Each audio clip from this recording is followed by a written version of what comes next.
Hello everybody, Chris here, and in this video I'm going to be showing you guys 3 ways to take a totally cute and normal image and to turn it into something intense or quite scary, depending on how you look at it.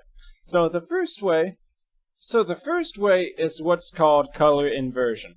When we look at the image as it is right now, we have totally normal greens, natural colors that you would see on a sheet like white. But what happens if you flip everything in the image around? Well, if we go over to the adjustments window, there's an option called invert here, which will create a new inversion layer basically on top of our original image. So just by clicking invert, you can see that you can take any normal image and turn it demonic with literally the click of a button. Now, you don't have to apply this in full. You could, of course.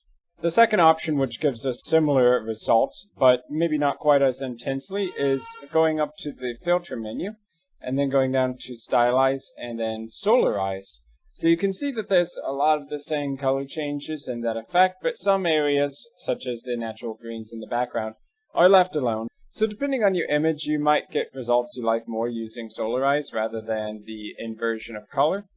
But let's go talk about the third option, which is to use the Posterize effect, also in the adjustments layer. So if we posterize on top of the background layer, you notice that it takes the colors and makes them very, very intense. But we can actually increase this even further by dragging the posterize level over all the way to the left until we're at 2, and the sheep looks very intense, but in a way that's different than the normal color inversion. Now, depending on how much you want this effect to be taking place, you can lower it down quite a lot to make it a more normal image. But that's going to be 3 ways you can take a totally normal image and turn it into something intense or just downright scary. So that's going to be it for this video. I've been Chris, and I'll see you guys in my future Photoshop content.